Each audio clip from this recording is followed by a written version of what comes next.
नमस्कार, मैं हूं विजय कुमार और आप देख रहे हैं नॉलेज की बात एक्सपर्ट के साथ। कहते हैं जल ही जीवन है, लेकिन आज अगर मैं ये कहूं कि जीवन ही जल है तो इसमें कोई अतिशयोक्ति नहीं होगी।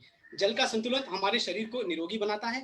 धर्म ग्रंथों और वेदों में भी जल को सर्वोपरि माना गया है। कोई भी पूजा के लिए जल के बिना संभव नहीं है, परंतु आज जल दूषित हो चुका है। प्रदूषण के कारण हमारा जल भी पूरी तरह से दूषित है और वैसे ही जल के सेवन से कई गंभीर बीमारियां हो रही है। आज हम जानेंगे राकेश सर से कि जल का सेवन कैसे करना चाहिए जिससे कि हमारा शरीर स्वस्थ होने के साथ साथ निरोगी बने। आज हमारे साथ राकेश सर जुड़ रहे हैं चेन्नई से। आपने जल की महत्ता को बताते हुए उसके ऊपर काफी शोध किया है।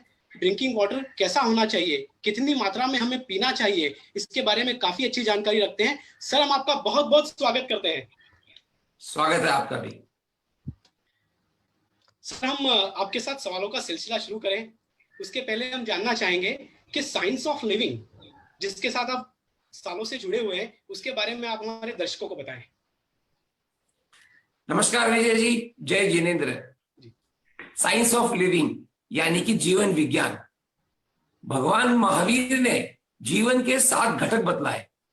वो घटक है इंद्रियां, मन, शरीर, भाषा, भाव और प्राण। अब इन 7 घटकों को, ये जो बेसिक साइंस है, ये 700 करोड़ व्यक्ति जो जीते हैं इस पृथ्वी पर, सबके लिए एक ही है। इन घटकों को कैसे हम उत्कृष्ट जिए, इसके विज्ञान को जाने। अगर विज्ञान जान लिए तो हम कलात्मक ढंग से अपने जीवन को जी सकते हैं। होता क्या है विजय जी, प्रत्येक व्यक्ति चाहता है कि वो कलात्मक ढंग से जिए, but art always comes after the science. That means science precedes the art. विज्ञान पहले आना चाहिए, कला बाद में आती है। एक उदाहरण देता हूं मैं आपको। सारे गामा पद नीसा, ये 7 सुर होते हैं और 7 सुरों का पहले ज्ञान यानी कि सुर विज्ञान अगर है तो कोई भी धुन बना सकता है।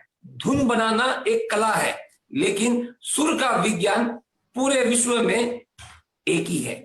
यानी कि अगर सुर ज्ञान नहीं आया है तो माफ कीजिएगा, अच्छी धुन नहीं बना सकता है। फिर धुन सुनने के बाद में हम डिफरेंशिएट कर पाते हैं कि ये राहुल देव बर्मन की है और ये AR रहमान की है। पता है क्यों? क्योंकि हमें धुन बनाने वाले कलाकारों के बारे में पता है, लेकिन ये कलाकार भी धुन तभी बना पाते हैं जब उन्होंने विज्ञान में पारंगत ले ली हो। ठीक इसी तरह अगर जीवन को श्रेष्ठ बनाना है, जीवन को कलात्मक ढंग से जीना है, तो आए इस जीवन के विज्ञान को सीखें। भगवान महावीर ने तो ये बातें 2500 वर्ष पूर्व ही कह चुके थे। आचार्य महाप्रज्ञ जी ने ये 42 वर्ष पूर्व एक पूरा का पूरा करिकुलम इजाद किया, जिसमें 12 अध्याय हर कक्षा में है। पहली कक्षा से लेकर 12वीं कक्षा तक, ग्रेजुएट और पोस्ट ग्रेजुएट के लिए भी और PhD के लिए भी।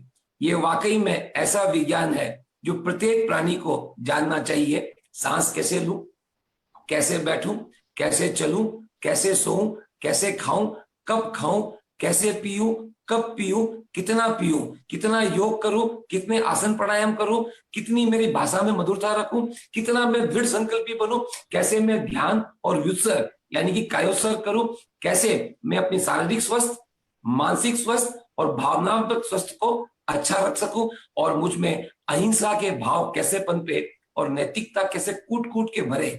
इन सभी चीजों को सिखाने का उपक्रम है जीवन विज्ञान। That's what we call science of living.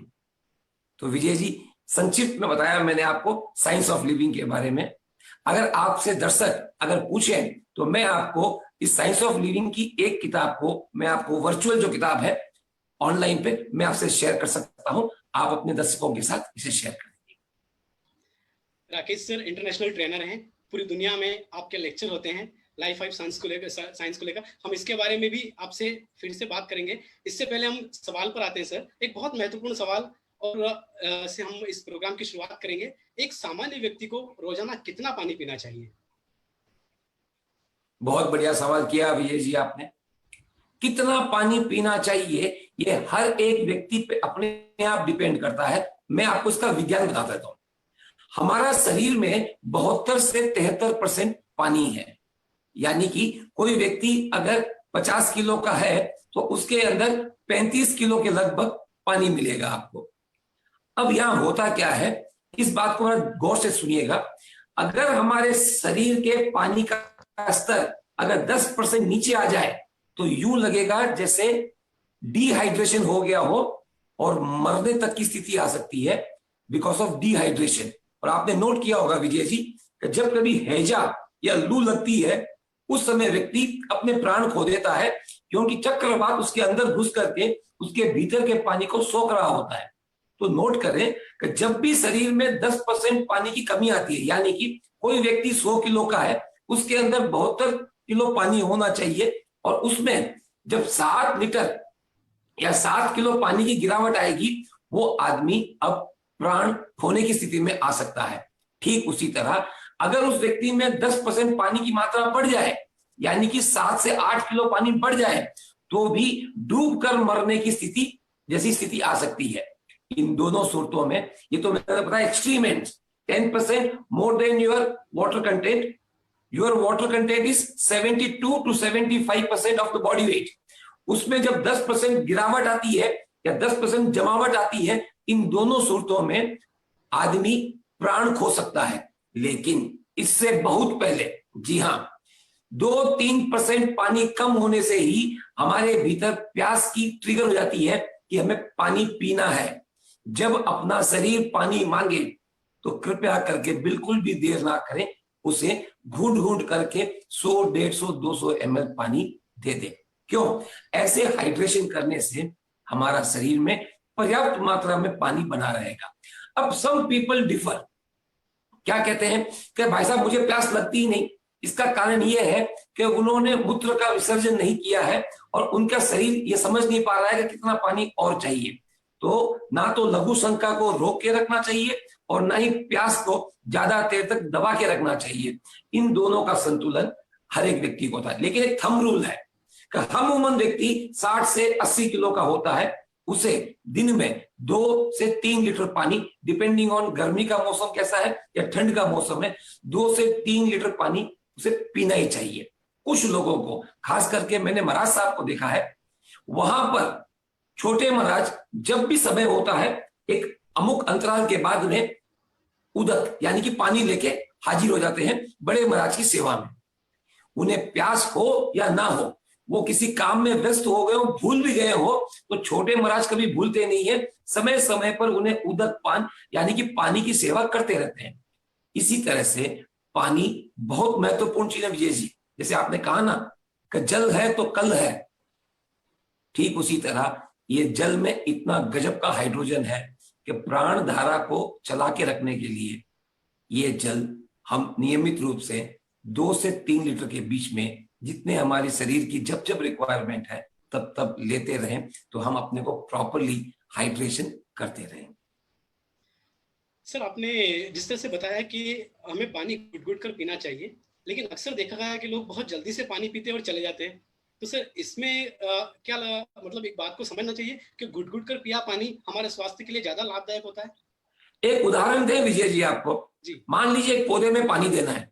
जी। आपने हमेशा स्प्रिंकलर देखा होगा, उसमें छोटे-छोटे छिद्र होते हैं और पौधों में पानी देते हैं यूं, या फिर आजकल ऑटोमेटिक स्प्रिंकलर आ गए हैं और वो भी पानी फेंकते हैं।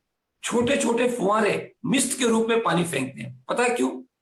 जब ये बूंद-बूंद पानी जाती है जगह-जगह पर, तब वहां पर वो बूंद-बूंद अमृत का सा काम करती है।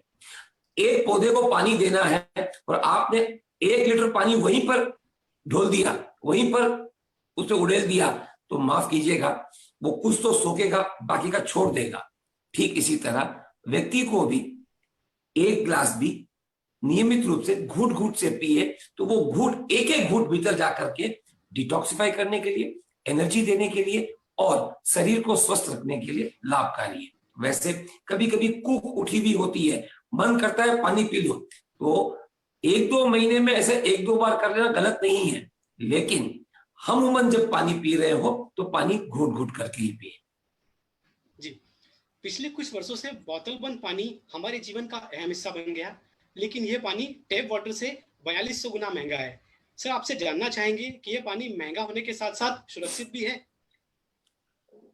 ऐसा था कि 1980 के करीब भारत में बिस्लरी नाम की एक कंपनी पहली आई जिसने लिखा था कि उसके पास मिनरल वाटर है और सही मायने में वो पानी में मिनरल मिला के दिया भी करती थी।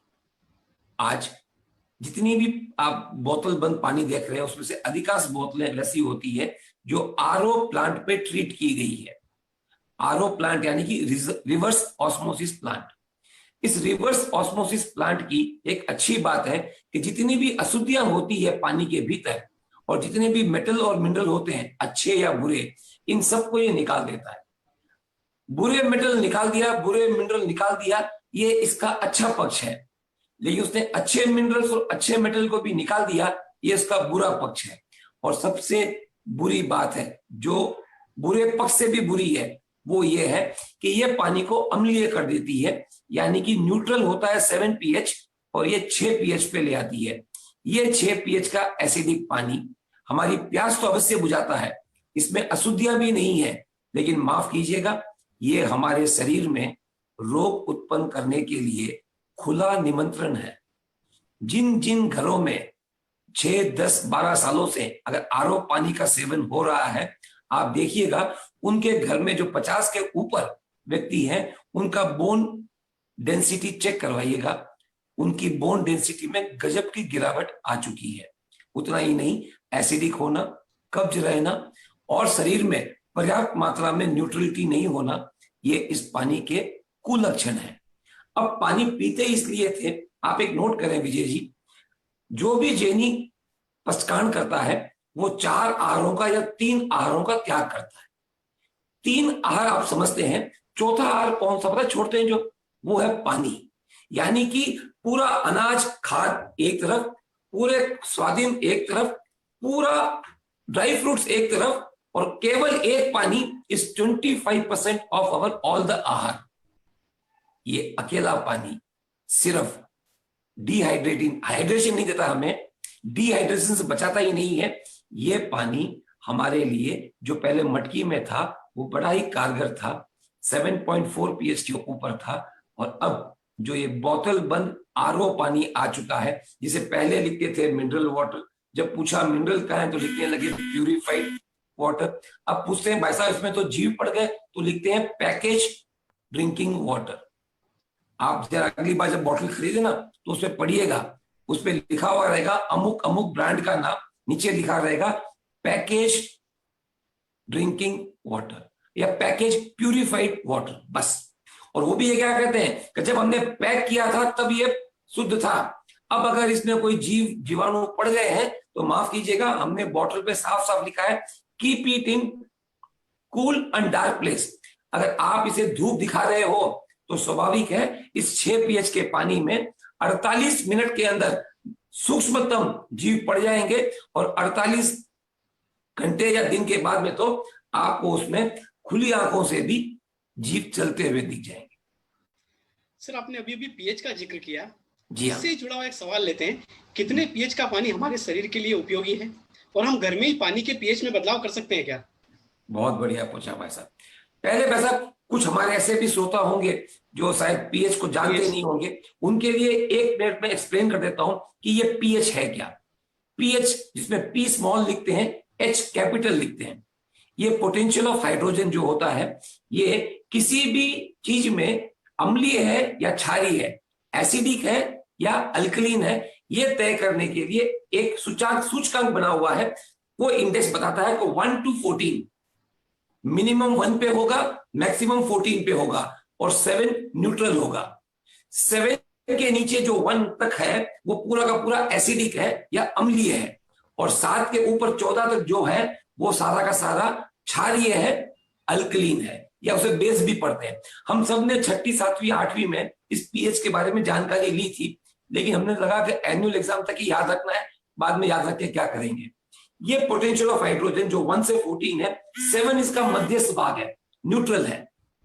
हमारा पानी 7.4 पीएच का था, और जब तक ये था भारत में कैंसर नाम का रोग किसी को नहीं था।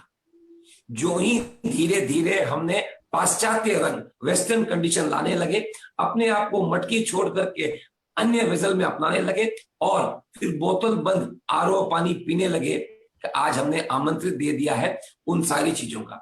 आप ध्यान से देखें स्क्रीन के ऊपर, यहां पर आ रहा है कि 1 pH से 14 pH और न्यूट्रल है बीच में 7 pH। इसको भी विजय जी हम 4 भाग में बांट सकते हैं। मैंने पहले 2 भाग में बांट के दिखाया कि 7 के नीचे का पूरा अम्लीय, 7 के ऊपर पूरा क्षारीय। इसको भी हम अम्लीय पार्ट को 2 पार्ट में बांट सकते हैं। 1 से 4 हाईली एसिडिक, 4 से 7 नॉर्मल एसिडिक या फिर साधारण एसिडिक, 7 से 10 साधारण क्षारीय या माइल्ड अल्कलीन और 10 से 14 हाईली अल्कलीन। इसमें भगवान महावीर ने जो सूत्र दिया हमें, सच कहता हूं विजय जी, नतमस्तक है कि सर्वज्ञ ने क्या क्या किया और हम श्रावकों के लिए क्या क्या देकर गए। ये जो 4 से 7 pH है ना, इसी के बीच में, जिसे हम कहते हैं माइल्ड एसिडिक, इसी के बीच में जो भी जीवाणु, कीटाणु, रोगाणु और विषाणु हमारे शरीर में व्याधि उत्पन्न कर सकते हैं, उनको अगर पनपना हो, उनको अगर जीवित रहना हो, तो वो सिर्फ 4 से 7 pH के बीच में ही जीवित रह सकते हैं। जो ही कोई पानी या तो 4 pH के नीचे या फिर 7 pH के ऊपर जाता है, ये जीवाणु, कीटाणु, रोगाणु, विषाणु उनमें नहीं पनप सकते। जब वो नहीं पनप सकते तो 2 फायदे हैं भाई साहब। नंबर 1, हम जीवों की उन हिस्सा से बचते हैं जो हमारे निमित्त पानी में पनप रहे हैं और हम पानी का सेवन कर रहे हैं। तो भगवान महावीर ने हमें उन कर्मों से क्या गजब का बचाया। और उससे भी बड़ा एक चीज और है, 84 लाख योनियों में सर्वश्रेष्ठ योनि है मानव योनि। ये नर्तन मिलना बड़ी सौभाग्य है और पुण्यशाली का काम है। ऐसे नर्तन में अगर हमें 70, 80, 100 साल की लीज मिली है, इसको अकाल मृत्यु में ना झोंक दें। उसके लिए भगवान ने कहा आपको रोग नहीं लगना चाहिए। तो रोग कब लगता है? जब ये जीवाणु, कीटाणु, विषाणु, रोगाणु वाला पानी हम पीते हैं तो हमें रोग लगता है। तो भगवान महावीर ने प्रासूक पानी बतलाते हुए कुछ ऐसे पानी बतलाए जो 4 pH के नीचे हैं और कुछ ऐसे पानी बतलाए जो 7.5 pH के ऊपर है। ये दोनों पानी अचित पानी है कि जिस तरीके से भगवान महावीर ने हमें प्रासूक पानी के बारे में बतलाया, या ऑर्डिनरी भाषा में कहूं अचित पानी के बारे में बतलाया, तो जो ही पानी पे कोई शस्त्र लगता है वो निर्जीव हो जाता है, लेकिन पानी पे आश्रित जीव उनमें पनपते रहते हैं। अगर पानी को एक बार आपने या तो माइल्ड अल्कलीन कर लिया या फिर हाईली एसिडिक कर लिया, तो इन दोनों सूरतों में उनमें कोई जीव नहीं पनपेंगे, यानी कि हिंसा से बचेंगे और रोग से बचेंगे। क्या गजब का दर्शन था भगवान महावीर का। और उन्होंने कई पानी से बतलाए जहां पर साधु संतों को तो वही कल्प है, वो सचित पानी लेते भी नहीं है, वो अचित पानी ही लेते हैं। हम श्रावकों के लिए भी कहा गया कम से कम पीने में तो आप अचित पानी ही यूज करें। तो पानी अगर 7.5 pH के ऊपर का है, वो पानी अचित पानी भी है, उसे लेना भी चाहिए, पीना भी चाहिए। तो श्रावकों ध्यान दीजिए क्या करना होगा हमें। हम अपने घर में अगर आरओ प्लांट ही लगा हुआ है तो मैं ये नहीं कहूंगा आप प्लांट चेंज कर लीजिए, लेकिन उस आरओ पानी से, जो आरओ प्लांट से जो पानी आ रहा है, आरओ मशीन से जो पानी आ रहा है, वो पानी लगभग 6-6.25 pH का होगा। तो अब क्या करें हम क्या कर सकते हैं, घर में एक छोटी कोथली, कपड़े की कोथली सी है, उसके अंदर लवंग, इलायची, दालचीनी, काली मिर्च और कुछ तेज पत्ता ये भर दे उसके अंदर। और जिनको हरे का सोगंद नहीं है वो तुलसी के पत्ते भी रख करके वापस सील सकता है और उसको उस बैग में डाल दे, उस कंटेनर में डाल दे जहां से आप पानी विड्रॉ करते हैं अपनी आरओ मशीन का। इससे पता है क्या होगा, इससे ये जो पानी 6-6.25 pH का हो गया था, अब इन लवंग, इलायची, दालचीनी, काली मिर्च, तेज पत्ता, इन सब के साथ से वो पानी अब 7 to 7.4 pH का हो जाएगा। इसमें मैं एक चीज और जोड़ता हूं विजय जी, हम सभी के घरों में चांदी के सिक्के पाए जाते हैं और ये चांदी के सिक्के हम सिर्फ धनतेरस को बाहर निकालते हैं लक्ष्मी पूजन करने के लिए, और उस समय चमकाते भी हैं, लक्ष्मी पूजा की और वापस इनको तिजोरी में रख देते हैं। पड़े पड़े तिजोरी में ये सिर्फ लक्ष्मी जी के सामने आते हैं दिवाली को, उसके पहले आते नहीं, उसके बाद में दिखते नहीं है। मेरा सबसे रिक्वेस्ट है जहां आपका पानी हो वहां पर 10 से 20 सिक्के वैसे पानी में डाल दें। ये चांदी युक्त पानी, एक तो पानी में प्रभाव बढ़ जाएगा, पीने वाले का दिमाग बहुत बढ़िया काम करेगा, आपके बच्चों के लिए ये सबसे बढ़िया उपहार होगा जब आप अपने उस पानी वाले पात्र में 10 से 20 सिक्के अच्छे से साफ करके चांदी के डाल देंगे। इससे पानी अब अल्कलीन भी हो गया है, पानी अब शक्तिग्रत भी हो गया है, और इस पानी पीने वाले का दिमाग भी बहुत तेज चलता है। हाँ विजय जी। जी जी सर, काफी महत्वपूर्ण जानकारी आपने दी सर। सर इसी कड़ी में इसी से जुड़ा हुआ एक सवाल पूछते हैं। मिट्टी की मटकी, जिसका आपने अभी जिक्र भी किया, मिट्टी की मटकी सदियों से पीने के पानी के लिए उत्तम मानी गई है, पर सामान्यतः आजकल घरों में फ्रिज में रखा फ्रिज की बोतलों में रखा पानी पिया जाता है। तो सर इसके बारे में बताइए कि कौन सा पानी ज्यादा अच्छा और सुरक्षित है हमारे लिए? बहुत बढ़िया। मिट्टी का अपना गुण है विजय जी। मिट्टी के बर्तन में रखा हुआ पानी, मिट्टी के बर्तन में बनाया हुआ खाना या पकाया हुआ खाना, और मिट्टी में रहने वाले हम है कौन विजय जी? हम भी मिट्टी के पुतले ही हैं। मिट्टी में पनपा हुआ ही खाते हैं, मिट्टी ही पहनते हैं। ये कपड़े भी मिट्टी और कपास में उगे हुए हैं। मिट्टी की छत पे ही रहते हैं और लास्ट में मिट्टी में ही मिल जाते हैं। ये मिट्टी मानवीय गुणों में एक बहुत बड़ा गुण है मिट्टी। इस मिट्टी से अब हम छूटते जा रहे हैं। और आपको पता है विजय जी, ये जो मटकियां बनती है ना, ये टेक्नोलॉजी हमारे भारत की है। और ये कितनी बढ़िया पता है आपको? ये जो मेम्ब्रेन है जो आरओ मशीन में लगता है, ये मेम्ब्रेन ऐसा बना हुआ होता है कि इसमें से सिर्फ 0.001 का ओनली वाटर ही घुस जाता है, बाकी कोई कण नहीं जा पाता। बहुत अच्छी बात है।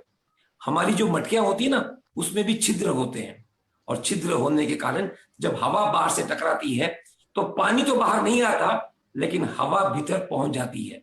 इससे बढ़िया और कोई फ्रिज नहीं हो सकता पानी को ठंडा करने के लिए। लेकिन आजकल मटकियां रखने और रख रखाव करने का सभी को ऐसे तकलीफ सा लगने लग गया है, इसीलिए सब लोग प्लास्टिक और मेटल के कंटेनर रखने लग गए हैं। ये जब से करने लगे हैं, इस पानी को कोई हवा बाहर की नहीं लगती। ये पानी, एक उदाहरण बताऊं, आप जरा जोश करके देखिएगा। दर्शकों ध्यान दीजिए, आप ऐसे कीजिए, आपके हाथ में गर्म हवा महसूस होगी, उसी हवा को फूंक मारिए।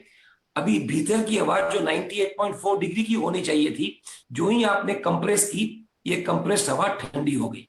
ठीक उसी तरह जब इन मिट्टी के छोटे छोटे कणों से, जहां से पानी बाहर नहीं आ सकता लेकिन हवा भीतर जा सकती है, जब ये हवा के छोटे छोटे कण ठंडे होकर के जाते हैं, तो ये शीतल जल आत्मा को भी शीतल करता है, शरीर को भी शीतल करता है, और मन को भी ठंडा करता है।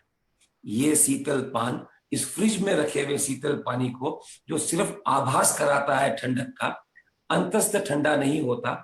ये मटकी का पानी नंबर 1 कम से कम आधा पीएच बढ़ा देगा आपका।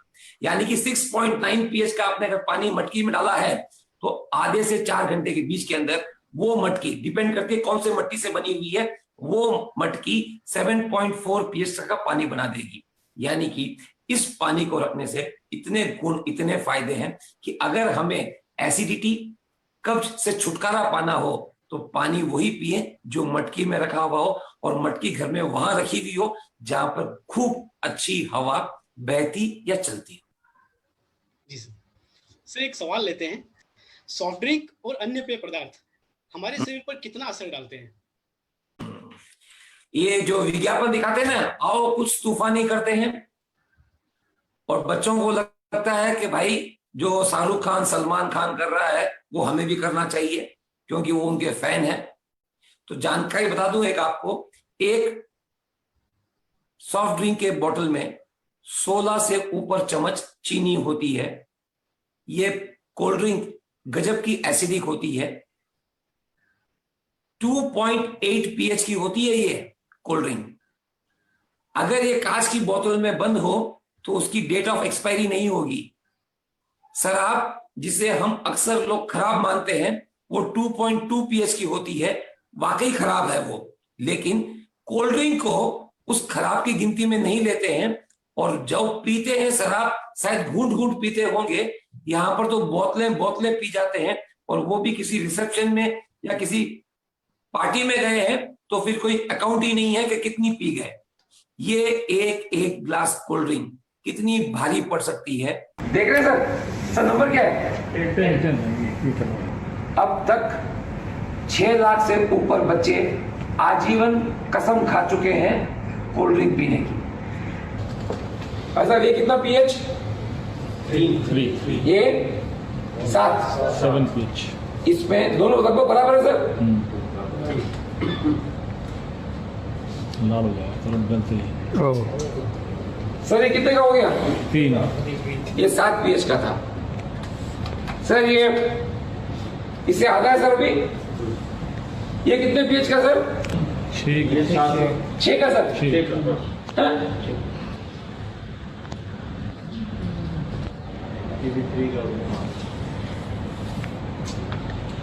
ये तो है ही क्या, ये सबका बाप है। 10 पीएच का है कि कैसे एक ग्लास कोल्ड ड्रिंक को वापस अगर न्यूट्रल करना हो तो उसे 50,000 ग्लास मटकी का पानी चाहिए। 50,000 ग्लास मटकी का पानी पीने के लिए हमें 14 साल चाहिए। यानी कि एक कोल्ड ड्रिंक हमने पी जिसमें से 2, 3, 5 मिनट का मजा मिला और हमें 14 साल की सजा मिली। हमारे शरीर को एसिडिक कर गया। उसे पुनः न्यूट्रल करने के लिए 50,000 ग्लास मटकी का पानी पीना पड़ता है।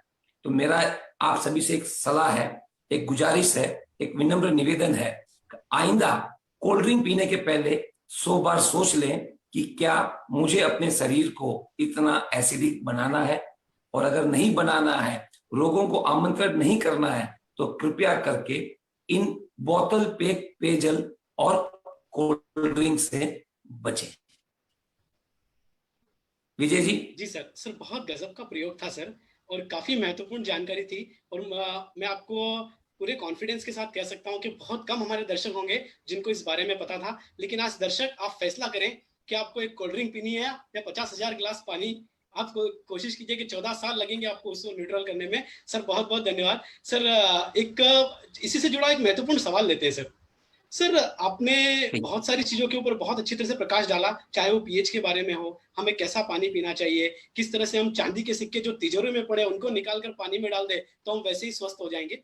सर एक चीज बताइए कि हमें हमारे पानी के क्रम को कैसे बदलना चाहिए जिससे कि हमारा शरीर औषधि मुक्त हो जाए, हमें कोई दवाई नहीं लेनी पड़े।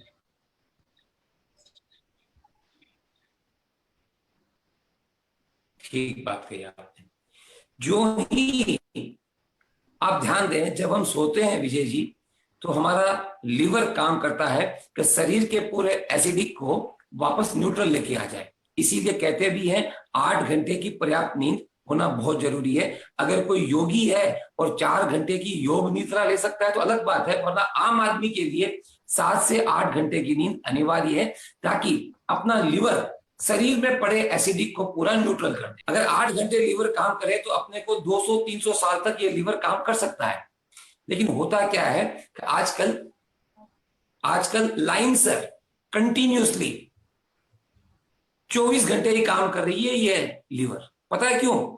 एक तो हम एसिडिक जंक फूड खा के एसिडिक हो गए। जो पानी पी सकते थे 2 से 3 लीटर, जो क्षारीय पानी था या कम से कम न्यूट्रल पानी था, उसकी जगह पानी भी एसिडिक पीने लग गए। ऐसा होने से अब लीवर 24 घंटे काम कर रहा है। यानी कि जो हम जी सकते थे 200 साल तक, अब वो 60 साल बाद में सूजन आने लगती है, तकलीफें आने लगती है, और लीवर कहता है भाई साहब आपने मेरे से 60 साल में ही 180 साल का काम ले लिया है, अब माफ कीजिए मैं और काम नहीं कर सकती।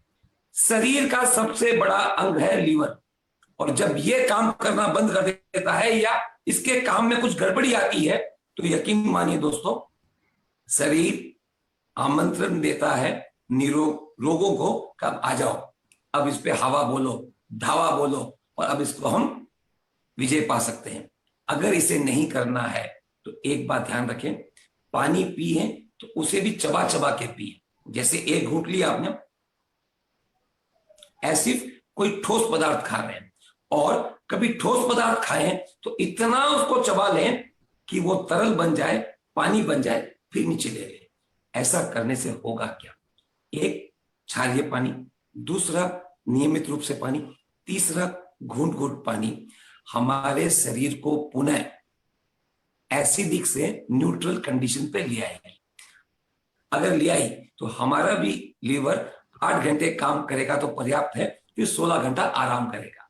अगर 16 घंटा आराम कर लिया तो पुनः 8 घंटे के लिए मस्त काम करेगा, और ये हमें दीर्घायु दे सकता है, अच्छी जिंदगी दे सकता है, सेहत भरी जिंदगी दे सकता है। इसलिए पानी का चयन सही। अगर घर में आरओ पानी है तो हमें आपको बताया है किस तरीके से आप इस एसिडिक पानी को क्षारीय पानी या अल्कलीन पानी बनाएंगे, और ये पानी पी करके कैसे आप अपने कब्ज की, अपनी वात के प्रकोप की, अपने हार्ट की तकलीफों की, गठिया भावों की, आंतों की सफाई की, इन सभी का काम बेहतरीन कर सकते हैं। तो दोस्तों, क्षारीय पानी घूंट घूंट पर्याप्त मात्रा में रेगुलर इंटरवल पे पी करके हम अपने आप को स्वस्थ और मस्त बना सकते हैं। सर, पहले अक्सर ऐसा देखने में आता था कि पानी और खाने के बीच में एक अंतराल होता था, खाना खाने के बाद में एक अंतराल के बाद पानी पिया जाता था, लेकिन अक्सर अब देखा जा रहा है कि पानी और खाना साथ साथ में होता है। काफी व्यक्तियों को तो देखा गया, वो थोड़ा खाना खाते फिर पानी पीते, थोड़ा खाना खाते फिर पानी पीते। खाना खाने की कितनी देर बाद पानी पीना चाहिए? विजय जी, मेरा ये मानना है कि ग्लास थाली के साथ में आज से नहीं, सदियों से चली आई है। बीच बीच में कोई ठोस पदार्थ इतना ठोस हो कि उसको तरल बनाना पड़े तो या तो लार, स्राव, सलेवा काफी है। अगर कम पड़े तो घूंट घूंट पानी अगर आप बीच बीच में पिए तो दिक्कत नहीं है, क्योंकि खाने में भी चाहे वो आटा गूंथ के किया हो तो पानी है, आप अगर कोई सब्जी बनाए तो सब्जियों में पानी है, आप अगर कुछ और चीज भी लें तो बगैर पानी की चीज कम होती है। लेकिन भर ग्लास पानी नहीं पीना चाहिए। और ये क्यों कार्यक्रम है, इसका कोई अमुक समय ऐसा निर्धारित नहीं है। हमारे यहाँ पर जैन योग में स्वर विज्ञान के नाम से एक विज्ञान बहुत प्रचलित है। स्वर विज्ञान यानी कि मैं सांस कौन सी ले रहा हूं। दिखने में नाक एक लगती है लेकिन नॉस्ट्रिल 2 है। राइट हैंड साइड वाली नॉस्ट्रिल से सूर्य नाड़ी चलती है और लेफ्ट हैंड साइड वाली नासिका से चंद्र स्वर चलता है। यह सूर्य स्वर और चंद्र स्वर क्या है, यह सूर्य नाड़ी और चंद्र नाड़ी क्या है, कि जब कभी भी खाना खाने बैठो एक बार चेक कर लो, राइट स्वर चल रहा है यानी कि ये खाने का वक्त है। और जब भी ग्लास पानी पियो चेक कर लो कि चंद्र स्वर चल रहा है क्या। कुछ समय ऐसे भी होते हैं जब अपने दोनों स्वर चलते हैं, उसे सुषुम्ना कहते हैं।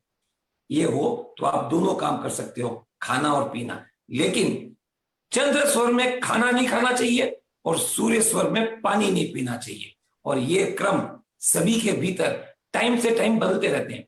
किसी के 14 मिनट में बदलते हैं, किसी के 22 मिनट में बदलते हैं, किसी के 16 मिनट में बदलते हैं, और कभी हम प्रयोग करके बदल सकते हैं। जैसे मेरा अभी चंद्र स्वर चल रहा है और मुझे भोजन करना है तो मैं इस खाक को यहाँ रख करके हाथ को लेट जाऊं, इस हाथ के बल कुछ ही देर में मेरा ये स्वर चालू हो जाएगा, फिर मैं खाना खा सकता हूं। और जो ही उसके बाद में हो सकता है 10, 15, 20, 25 मिनट के बाद में स्वर चेंज होगा, सूर्य स्वर से चंद्र स्वर की ओर आएगा, उस समय आप लोटा भर के पानी पी सकते हैं। यह है मूल स्वर का विज्ञान कि चंद्र स्वर में ही पानी पीना है।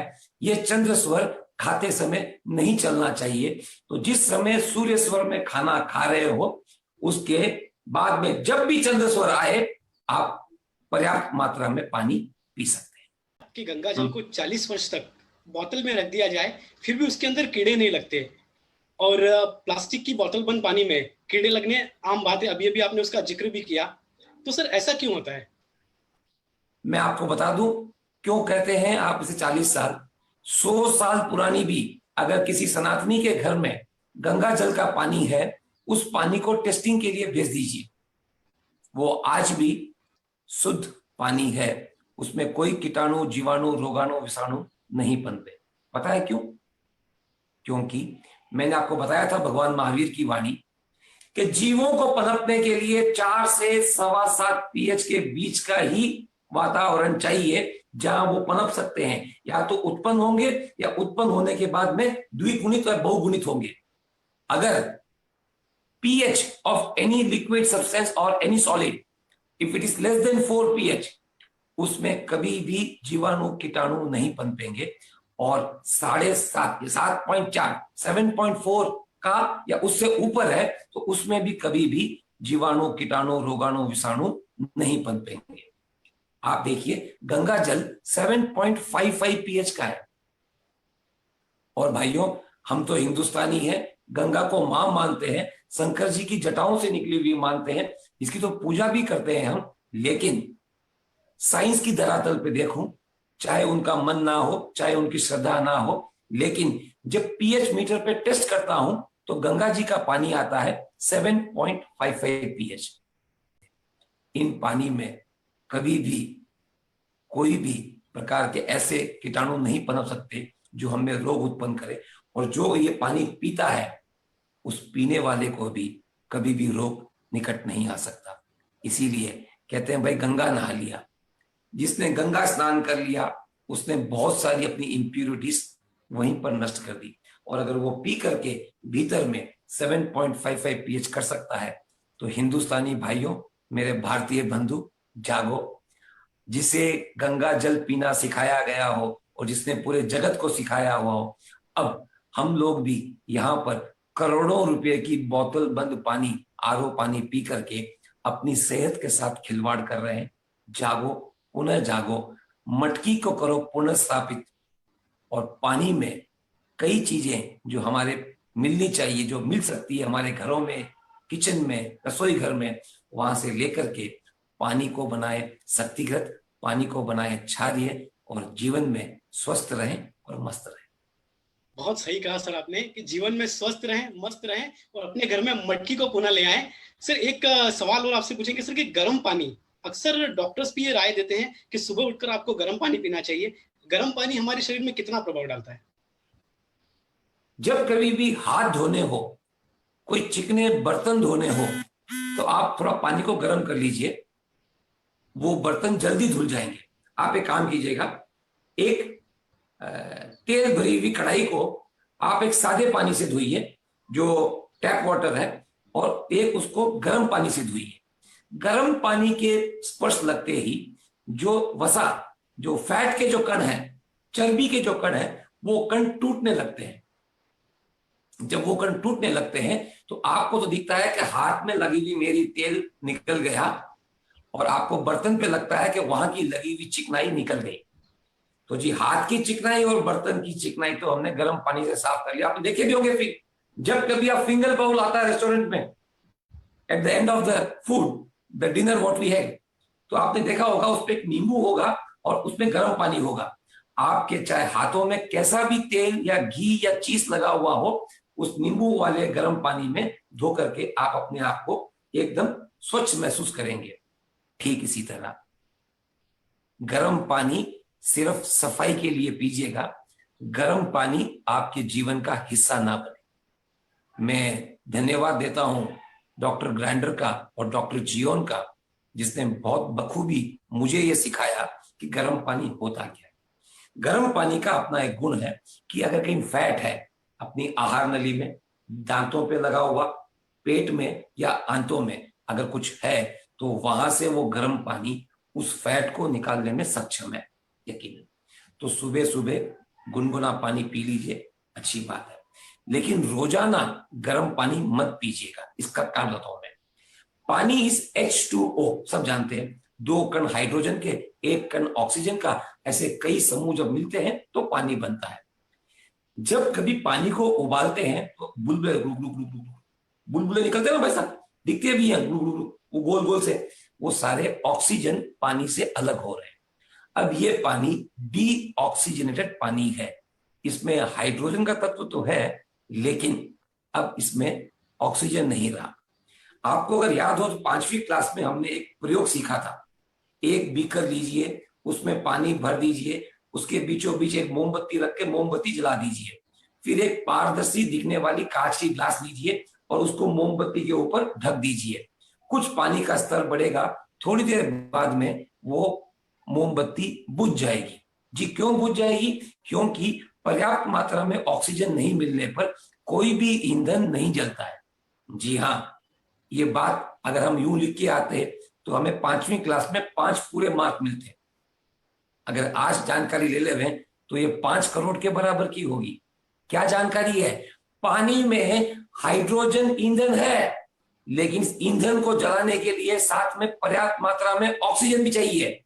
हम जब फूड खाते हैं ना, उसमें होता है कार्बोहाइड्रेट C16H12O6, यानी कि आप देखेंगे C6H12O6, ये है शक्कर, ये है कार्बोहाइड्रेट। इसमें अगर H12 है तो साथ में O6 भी है। जैसे पानी में H2 है तो साथ में एक कण ऑक्सीजन का भी है। अगर ये ऑक्सीजन का कण हम उसमें निकाल देंगे तो हाइड्रोजन तो पी लिए, लेकिन हाइड्रोजन को कंबशन के लिए जो ऑक्सीजन चाहिए वो नहीं मिलेगा।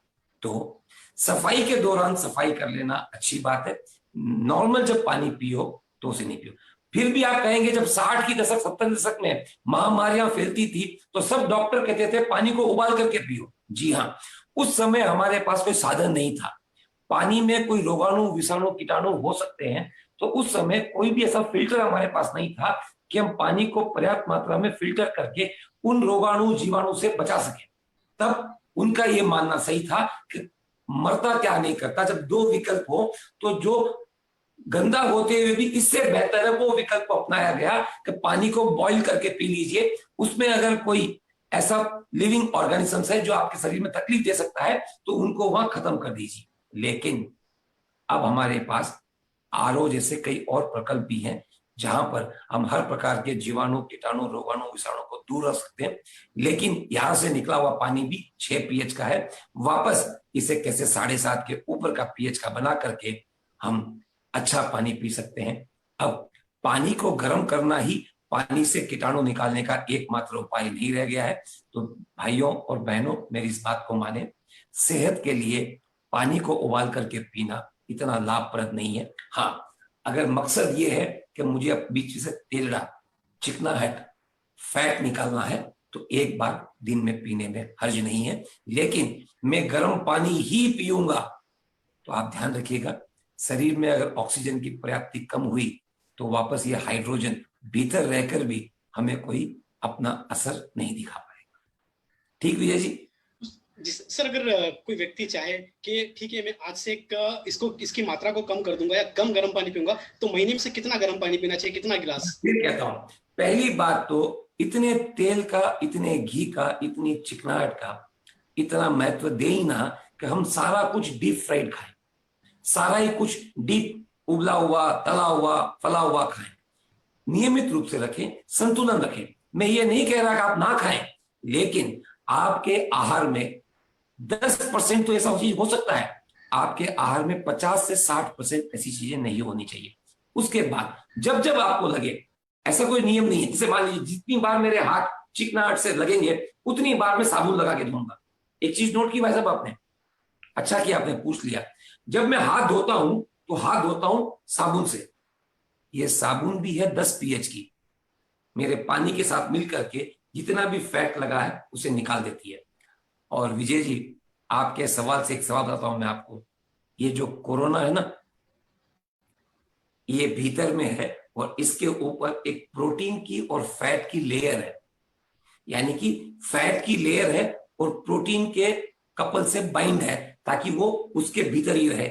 जब तक वो उसके भीतर रहता है, हमारे भीतर जाकर के उसे हमारा शरीर प्रोटीन या फैट समझ के लेता है भीतर। जब जाके अंदर टूटता है तो ये वायरस डुप्लीकेट पैदा करता है और इतने सारे ज्यादा पैदा करता है कि हमारे खून में, हमारे श्वास नली में अवरोध पैदा करके हमें मौत की ओर धकेलता है। आपने एक चीज नोट की होगी, 10 रुपए की साबुन से इसे हाथ धो करके इससे निजात पाया जा सकता है, लेकिन अभी तक कोई दवाई नहीं बनी जो भीतर जाके इनको मार सके। एक बात ध्यान रखिएगा, अगर 10 रुपए की ये साबुन जो 10 पीएच की है, अगर उसके ऊपर का फैट तोड़ सकता है तो गर्म पानी भी इसके ऊपर का फैट तोड़ सकता है। उससे ली हुई भाप, और वो भी अगर 10 पीएच का अल्कलीन पानी हो तो वो पानी पीना, उसकी भाप लेना, इसके सारे ऊपर के वलय को तोड़ करके इसको निष्प्राण या उसका कोई भी काम निष्फल कर सकता है। आप ध्यान दें, हमारे पास जो भी क्वारंटाइन में जा रहे हैं, जिन्हें सिम्टम्स बहुत कम है, कोरोना पॉजिटिव हुए हैं, कोविड के पेशेंट नहीं बने हैं, उन सभी को डॉक्टर भी विटामिन सी की गोलियां दे रहे हैं, इम्यून सिस्टम बढ़ाने के लिए कह रहे हैं, गर्म पानी की भाप दे रहे हैं और अल्कलीन पानी से जल नेतिया पीने को कह रहे हैं। ऐसे करने वाले 1 से 2 हफ्ते में वापस नेगेटिव होके घर भी आ रहे हैं। लेकिन हमने इस पानी को भूल गए। इस आए वापस क्षारीय पानी को, लवंग के पानी को, काली मिर्च के पानी को, हल्दी के पानी को, अन्य आप हरी मिर्च को डुबा करके सुबह उठ के उसका पानी पी लीजिए, ये भी विटामिन सी युक्त पानी है। आप नहीं समझे? पूरी की पूरी हरी मिर्च को, 2 मिर्चियों को 1 गिलास पानी में रात को डुबो दीजिए, सुबह उठ करके मिर्चियां निकाल लीजिए और पानी पीजिए। आपको एहसास होगा, हरी मिर्ची की बू आएगी आपको और आपके भीतर जाएगा ये पानी और ये आपको गजब का विटामिन सी दे सकता है। एक आध आंवला खाएं या कटे हुए आंवला को पानी में डाल दें और फिर पानी भी पी जाए, लास्ट में आंवला भी खा जाए। ये सारे क्षारीय पानी इन कोरोना के लिए घातक है, हमारे लिए बहुत ही शुभ और अच्छे हैं। कोरोना संकट काल से जूझ रहे जो भी कोरोना पेशेंट है वो जल्दी ठीक हो जाएंगे, हम उसकी कामना तो करते ही हैं, लेकिन साथ में उनके परिजनों को भी कहते हैं कि जैसा अभी सर ने आपको बताया उसका पालन करें।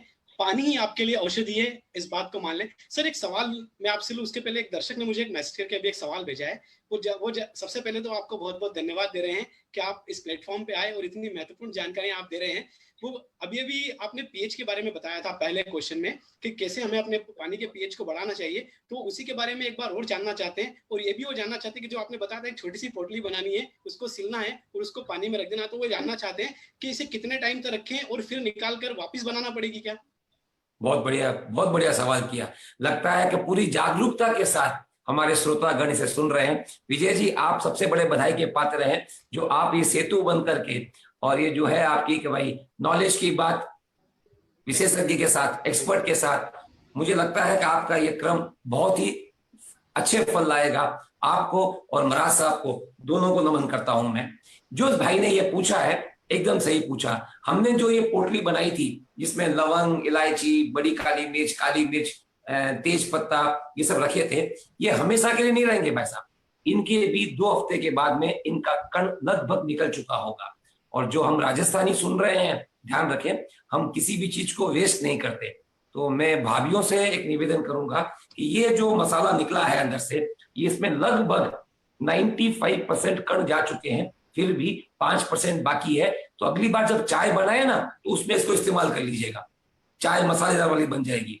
2 हफ्ते बाद में पुनः उसी कोतली में नई चीजें भर दें। तो आपको एवरी 2 वीक्स इसको रिप्लेनिश करनी होगी, तभी आपका पानी नियमित रूप से 6.25 पीएच से 7.25 के पीएच के ऊपर का बन पाएगा। जी सर। जहां तक पीएच की बात है, मैं फिर से कहता हूं, potential of hydrogen from 1 to 14, ये आपके बच्चों की किताब में देख लें, आपको मिल जाएगा। 7 इज न्यूट्रल, 7 के नीचे जितना भी है वो सारा का सारा एसिडिक है। 1 to 7 एसिडिक, 7 to 14 अल्कलीन। अब इन दोनों का फर्क देखें आप कि इसको भी हम 2 भाग में बांट सकते हैं। 1 to 4 highly acidic, 4 to 7 mild acidic, 7 to 10 mild alkaline, 10 to 14 highly alkaline. अगर कोई भी जीवाणु, कीटाणु, रोगाणु, विषाणु जो हमारे शरीर में व्याधि उत्पन्न कर सकते हैं, अगर उनको उत्पन्न होना है या द्विगुणित या बहुगुणित होना है, तो उनको एक एटमॉस्फेयर चाहिए 4 pH to 7 pH के बीच का। एक उदाहरण देता हूं भाई साहब, चावल जब नए नए खेत से आते हैं तो 3.8 pH के होते हैं। उनमें कोई इलिया, कोई लट, कोई जीव, कोई जंतु नहीं रहते, उसमें तो बड़े साफ सुथरे रहते हैं। लेकिन हमें यह भी पता है कि चावल अगर 1 साल पुराना हो गया है तो वो लंबा भी होगा, मीठा भी होगा और अच्छा भी लगेगा। तो क्या करते हैं हमारे जितनी भी ग्रैंड मदर्स और उनकी मदर्स थी, वो शायद साइंस नहीं जानती थी लेकिन थी प्रज्ञा की धनी। पता उन्होंने क्या किया कि भाई 1 साल तक चावल भी रखने हैं, अगर यूं ही छोड़ दिए तो 1 साल बाद में जब जाएंगे तो उसमें आटा ही आटा मिलेगा, क्योंकि लट्टें, इल्लियां, जंतु इतने पड़ गए होंगे, गट्ठे पड़ गए होंगे कि आपको चावल नहीं मिलेंगे, चावल का पाउडर ही मिलेगा। लेकिन उन्होंने क्या किया, कुछ ऐसी थी जिन्होंने बोरिक एसिड लगा दिया, कुछ ऐसी थी जिन्होंने हल्दी की कार लगा दी, किसी ने पारे की टिकिया रख दी, किसी ने अरंडी का तेल लगा दिया। ये सब चावल 1 साल के बाद में इसमें कोई जीव नहीं पड़ते हैं। कुछ समझ में आया भाइयों? मैंने जो 4 उदाहरण दिए, आप भी अपने घर में पूछिएगा, अरंडी का तेल, पारे की टिकिया, बोरिक एसिड पाउडर और हल्दी या तेज पत्ता, नीम के पत्ते ये रख देते थे। नीम के पत्ते, हल्दी और अरंडी का तेल 7.4 to 7.8 pH है, ताकि उसमें कोई जीव ना पड़े। ठीक उसी समय बोरिक एसिड पाउडर, नाम सुना आपने? बोरिक एसिड पाउडर 2 pH का है। पारे की टिकिया 2.2 pH की है। ये अगर जिन चावलों में रहे वहां पर भी कोई जीव नहीं पनपते, वरना जो ही चावल धीरे धीरे मॉइस्चर गेन करेगा 3.8 pH से ये 4.25, 4.5, पौने 5 और 5 pH का हो जाएगा। जो ही ये 4 pH क्रॉस किया, जितने भी जीव हैं वो सारे इसमें पैदा होने लगेंगे, और जो चावलों के जीव पैदा होते हैं वो पैदा होकर के चावलों को ही खा जाएंगे। दोस्तों, भगवान महावीर सर्वज्ञ थे। उन्होंने उस समय पीएच से तो डिफाइन नहीं किया। उन्हें नहीं पता था कि 2500 वर्ष के बाद में यहाँ के प्राणी पीएच के बारे में जानकारी ले लेंगे, लेकिन वो सर्वज्ञ थे। उन्होंने कहा, गुड़ की भेली का पानी अचित पानी, आंवले का पानी अचित पानी, दाल और चावल का धोया हुआ पानी अचित पानी, लवंग इलायची वाला पानी अचित पानी, चूना मिलाया हुआ पानी अचित पानी। इन सभी को उन्होंने विस्तार से बतलाया, और जो घर में आसानी से मिल सके उस पानी को साधु को बहराने के लिए भी और स्वयं के लिए भी, प्रासूक पानी, पक्का पानी, अचित पानी, जो भी नाम दे आप। मैं कहता हूं विजय जी, आज आपके इस मंच से मैं कह जाता हूं कि ये जैनी का पानी, ये जैनी पानी जन जन का पानी बने, ऐसी हमारी तड़प है। हम चाहते हैं कि 750 करोड़ इस दुनिया में रहने वाले लोगों को पता चले कि आज से 2500 वर्ष पूर्व भगवान महावीर ने जिस जैनी पानी के बारे में कहा था, वो जैनी पानी स्वास्थ्य के लिए सबसे उत्तम है। और ये उत्तम पानी को जब हम जैनी पानी, जन जन का पानी बनाएंगे, तब लोग सभी नतमस्तक होकर भगवान महावीर को नमन करेंगे, और कुछ मायनों में हम भी जैनी होने का सच्चा फर्ज निभा पाएंगे। सर, आपने बहुत सही कहा। भगवान महावीर स्वामी के संदेश वर्तमान में भी प्रासंगिक है, और हमें वो सारे संदेशों को अपने जीवन में उतारना चाहिए। सर, एक क्वेश्चन, आपने अभी जस्ट चावल का जिक्र किया, तो चलिए खाने पीने से ही ले लेते हैं। हमें खाने खाने से महत्वपूर्ण उसे पचाना होता है, और अगर ये खाना पचता नहीं है तो ये विकराल बीमारियों का रूप ले लेता है। आप हमारे दर्शकों को विस्तार से बताएं कि हमें खाने को पचाने के लिए कौन कौन सी चीज ज्यादा सहायक है, और हमें उस टाइम पे पानी पीने का कितना ध्यान रखना चाहिए। Beautiful sir. खाने का सफर मुंह से लेकर के सोच के निकलने तक का है। ये तकरीबन 70 फीट की ट्रेवल करता है।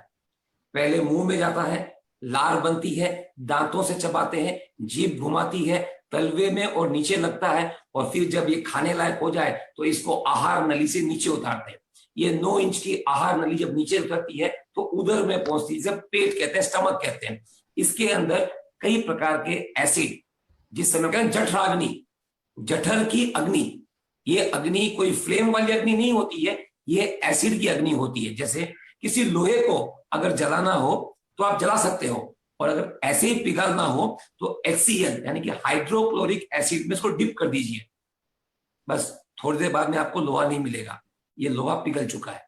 ठीक इसी तरह हमारी जो एक मुट्ठी भर की जठराग्नि है, पेट है, उस पेट में दिन में 3 बार ऐसे स्राव बनते हैं जो लगभग HCl के करीब होते हैं। HCl मतलब तेजाब, हाइड्रोक्लोरिक एसिड। ये जो 1 pH का होता है, ये 1 pH हमारे पेट में दिन में 3 बार बनती है, जिसे हम क्षुधा कहते हैं, जठराग्नि कहते हैं, या जठर की अग्नि, जठराग्नि कहते हैं। ये 3 बार बनती है, तब हम ब्रेकफास्ट, लंच और डिनर करते हैं। जब ये जाता है भीतर, तो आपने चाहे पूरा पचाया हो, चबाया हो या नहीं चबाया हो, ये फिर उसे चबाती है, यानी कि यहाँ पर ये मंथन करती है कि कोई भी कण बाकी ना रह जाए। फिर ये छोड़ता है, ड्यूडनम से छोटी आंत में आता है, छोटी आंत में ट्रैवल करता हुआ ये बड़ी आंत तक पहुंचता है। जहां पे छोटी आंत में जितना भी आपने खाया था उसमें जितने भी न्यूट्रिशन थे, क्या क्या थे nutrition, vitamin, protein, carbohydrate, fat, minerals, trace element, ये सब वहां से ले लिए जाते हैं। जो लास्ट में बच जाता है वो है फाइबर। ये फाइबर जाता है बड़ी आंत में, जो बड़ी आंत में 3 ट्रैवल करते हुए अपने एनस तक पहुंचता है और हम अगले दिन सुबह उसका विसर्जन कर देते हैं। यानी कि रस वाला गन्ना यहां से गया, वेस्ट मटेरियल वहां से निकल गया, जो रस था वो शरीर में लग गया। अब इस रस को शरीर में लगने के लिए हमारा डाइजेशन पावर अच्छा चाहिए। डाइजेशन पावर को अच्छा होने के लिए हमारा बीएमआर, बेसल मेटाबॉलिक रेट, अच्छी चाहिए। बीएमआर अच्छा होने के लिए हमारा टीएसएच और T3 T4 यानी कि थायरोक्सिन अच्छा बनना चाहिए। थायरोक्सिन अच्छा बनने के लिए ऊपर से आता है एक स्राव जिसका नाम है TSH, थायराइड स्टिमुलेटिंग हार्मोन, ये अच्छा होना चाहिए। इन सारों का क्रम है, तब जाकर के शरीर में खाया हुआ रस बनता है और शरीर को लगता है, वरना कितना भी खाइए, रोज निकालिए, शरीर को नहीं लगेगा। ये सारी चीजें नियमित रूप से काम करें, इसलिए हमारे शरीर को न्यूट्रल रहना बहुत जरूरी है। जब ये न्यूट्रल रहे तो उसका बहुत जरूरी है कि हमारा लीवर बढ़िया काम करे। जब लीवर बढ़िया काम करे तो ये बहुत जरूरी है कि हमारा 70 से ऊपर % जो पानी शरीर में है वो कृपया करके एसिडिक ना बने, न्यूट्रल या फिर अल्कलीन रहे। जब ऐसा रहेगा तो लीवर पूरा काम करेगा। जब लीवर पूरा काम करेगा तो शरीर संतुलित होगा। जब शरीर संतुलित होगा तो यहाँ से पिट्यूटरी ग्लैंड और पीनियल ग्लैंड से सारे स्राव निकलेंगे। इसमें से एक स्राव निकलेगा थायराइड स्टिमुलेटिंग हार्मोन। जब वो यहाँ आएगा तो ये थायराइड स्टिमुलेट होगा, तब यहां से निकलेगा थायरोक्सिन। जब ये थायरोक्सिन नीचे उतरेगा तो बनेगा बीएमआर, बेसल मेटाबॉलिक रेट, चयापचय शक्ति। जब ये नीचे जाएगी तो जो हमने खाया है उसको अब्सॉर्ब करके एक एक कोशिकाओं तक पहुंचाएगी। इस तरीके से हम स्वस्थ रह सकते हैं। एक और बात बताऊं, ऑस्टियोपोरोसिस, हड्डियों का टूट करके नहीं संधने में सबसे बड़ा कारण है आज की तारीख में हमारे शरीर का एसिडिक होना। कायम चूर्ण के भाई साहब 32 करोड़ लगा करके अमिताभ बच्चन को लिए और पीकू पिक्चर बना दी।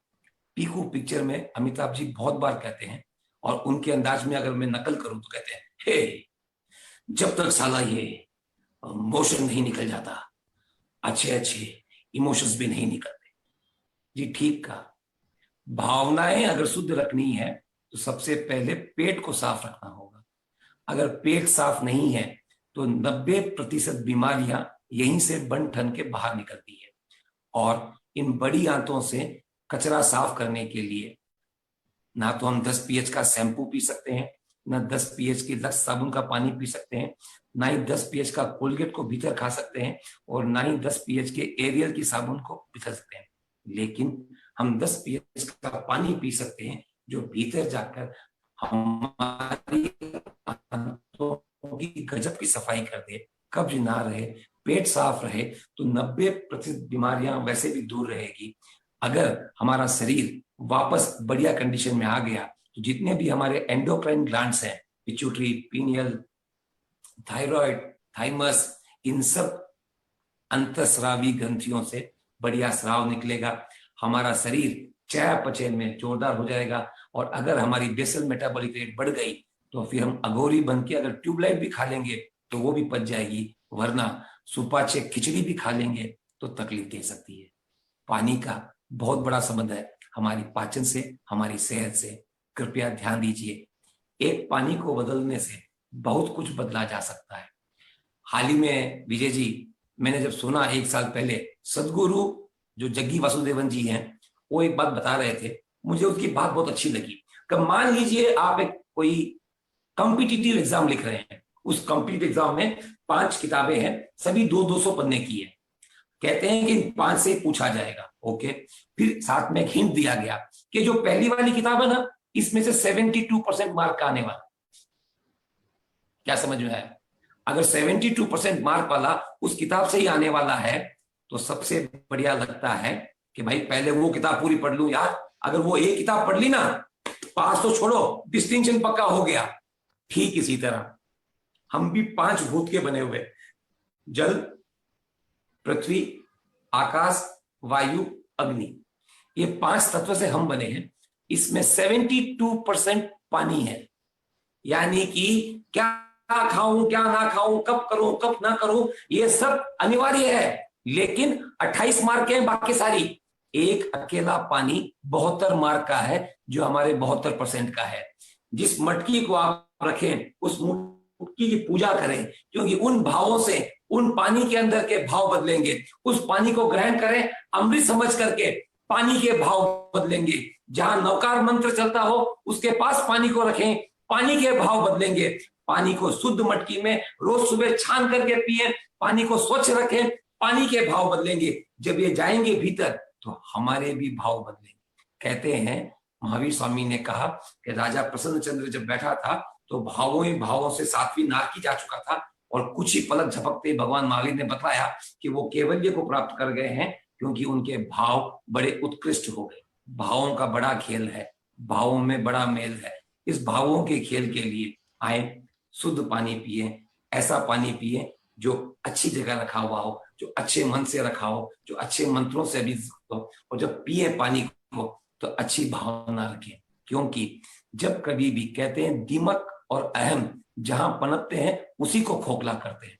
दीमक जहां पनपती है उसको खोखला करती है, और अहम हमारे में पनप रहा है तो हमें ही खोखला कर रहे हैं। जो भी दुर्भावनाएं, हमने गाली तो दी लेकिन उसको सुना ही नहीं दिया, क्योंकि मन ही मन में बोली मैंने, माफ कीजिएगा। अगर मन के भीतर बुरे विचार आए हैं तो भीतर का जो 72% पानी है वो प्रभावित हो चुका है। अगर वो प्रभावित हो चुका है तो किसी और को नहीं, हमारा ही अहित करेगा। इसलिए कहते हैं राखो हृदय में मंगल वीत राग भावना, अपना कल्याण करेगी अपनी साधना, अपनी भावना। रखो मंगल वीत राग भावना। विजय भाई जी सर, एक बहुत महत्वपूर्ण जानकारी दी सर आपने। मैं जल्दी से हमारे दर्शक का सवाल ले लेता हूँ। सर शिवी शाह साहब मुंबई से जानना चाहते हैं, उनका सवाल गंगाजल को लेकर है।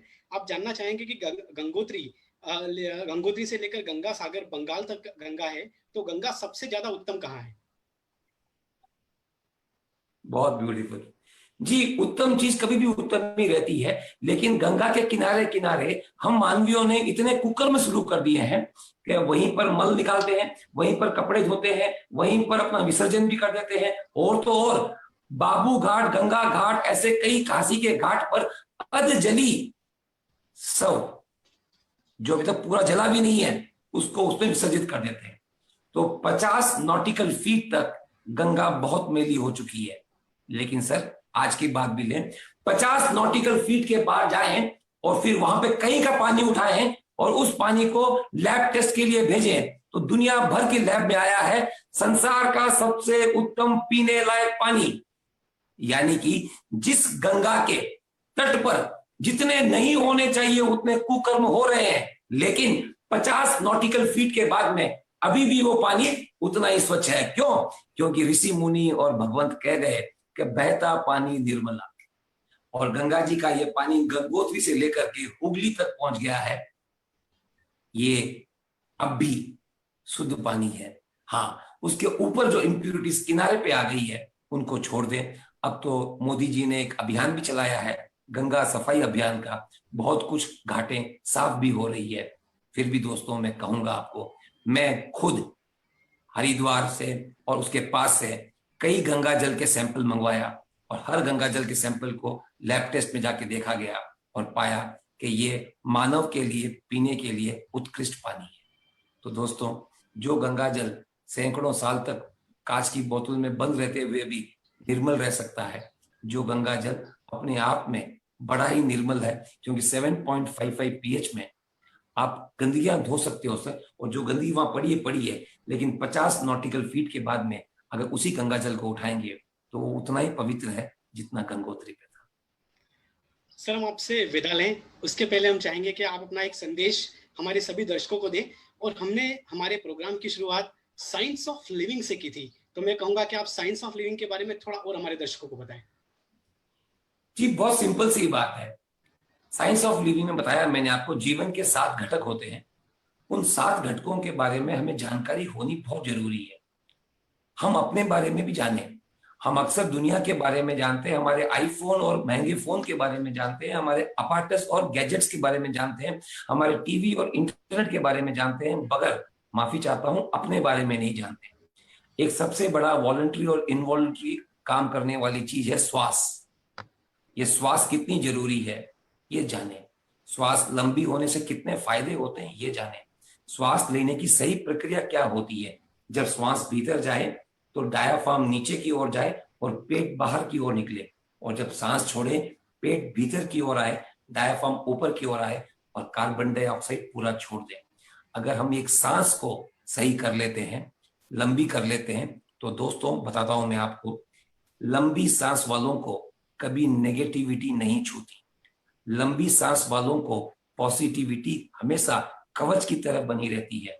अच्छे विचार, सुविचार, मधुर विचार, सभी के भले का विचार अगर करना हो तो एक काम कर लीजिएगा, अपनी सांसों को प्रयत्नवत प्रैक्टिस करके लंबी कर लीजिएगा। किसी और दिन मिलेंगे विजय भाई, जब अपन श्वास की, रीढ़ की हड्डी को सीधे रखने की, चबा चबा के खाने की, मृदु भाषा कहने की, इंद्रियों से बाई टर्न काम लेने की, लगातार काम नहीं लेने का, कैसे प्रॉपर योग निद्रा में सोने का, कैसे आसन प्राणायाम करने का, योगिक क्रियाएं क्या कर सकती है, लसीका तंत्र जिसको पढ़ाई भूल चुकी है, लिम्फेटिक सिस्टम, उस लिम्फेटिक सिस्टम पे योगिक क्रिया करके हम हमारे भीतर बने 600 अस्पतालों को कैसे काम में ला करके, बाहर जो ये अपोलो हॉस्पिटल, मियोट हॉस्पिटल और ट्रिपल एम है, इनको जरूरत ना पड़े हमको कैसे कर सकते हैं।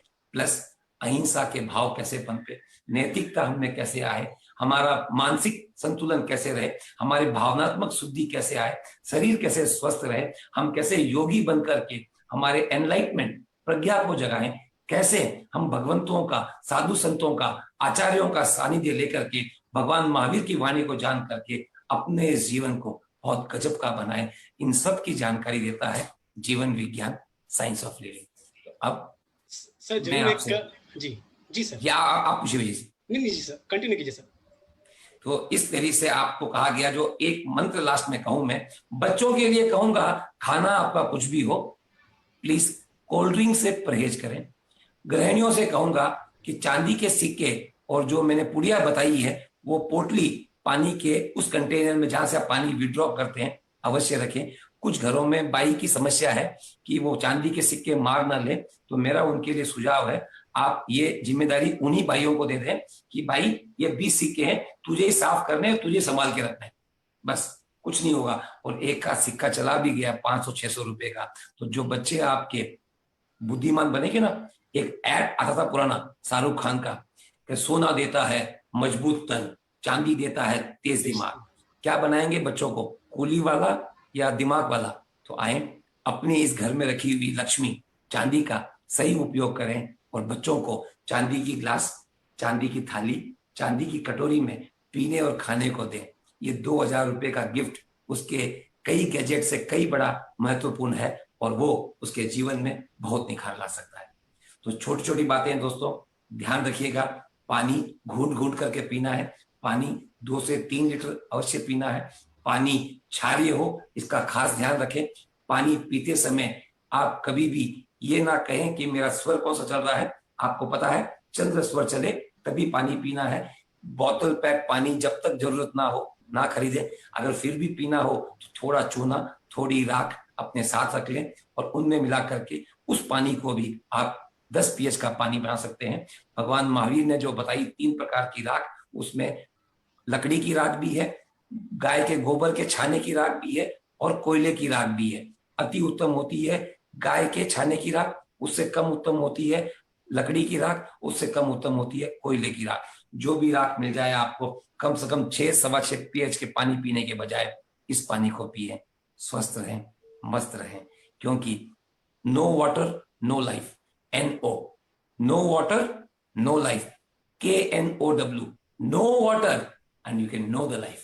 So NO water, NO life, KNOW water, KNOW life. नमस्कार सर। आज हमने एक ऐसा विषय चुना है जिसपे मुझे आपसे बहुत बात करने की इच्छा हो रही है, बहुत सारे सवाल है, लेकिन एक शो फिर हम आपके लिए लेकर आएंगे जिसमें हम वो सारी चीजें भी जानेंगे जो आप और हमारे दर्शकों को बताना चाहेंगे। सर मैं आपको बताऊं कि इस कार्यक्रम को करने का एक ही उद्देश्य है कि अगर आपके पास कोई जानकारी हो, आपका अनुभव, आपका एक्सपीरियंस किसी के पास पहुंचे और उसे अपने जीवन में उतारे और वहां बदलाव हो। सर बहुत बहुत धन्यवाद, आपने इतना कीमती समय निकाला और हमारे साथ जुड़े और इतनी महत्वपूर्ण जानकारी हमारे दर्शकों को दी। दर्शकों, मैं आपसे जरूर कहूंगा कि ये सारी जानकारियों का अपने जीवन में बहुत उपयोग करें। शुद्ध पानी पिए, सतर्क रहें, स्वस्थ रहें और देखते रहें ज्ञानवर्धक शो जिसका नाम है नॉलेज की बात एक्सपर्ट के साथ। बहुत बहुत धन्यवाद सर।